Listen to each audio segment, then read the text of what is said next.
श्री सत्यनारायणाची कथा अध्याय पहिला। आता श्री सत्यनारायणाच्या कथेला आरंभ होत आहे। श्री गजाननाला नमस्कार असो। एकदा नैमिषारण्यात शौनक वगैरे मुनींनी सुतांना विचारले, मुनिश्रेष्ठा, मनातील सर्व फळे कोणत्या व्रताने मिळतात ते आम्हाला सांगा। त्यावर सूत सांगतात, पूर्वी नारदाने हाच प्रश्न श्री विष्णूला विचारला होता। ती हकीकत मी तुम्हाला सांगतो।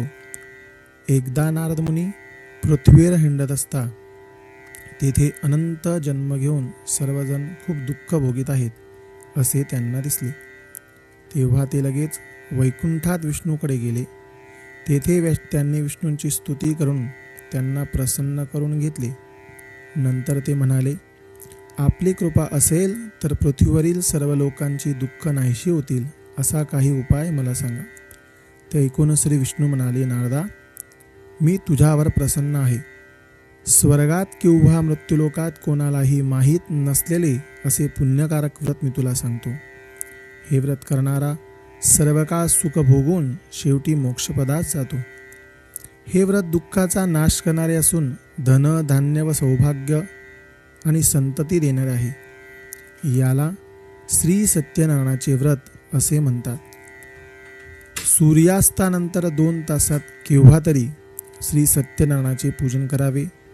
केळी, दूध, तूप, साखर व रवा हे सर्व समप्रमाणात सव्वाच्या मापाने 1.25 पावशेर, 1.25 आचेर, 1.25 किलो घेऊन त्याचा प्रसाद श्री सत्यनारायण महाराजांना अर्पण करावा।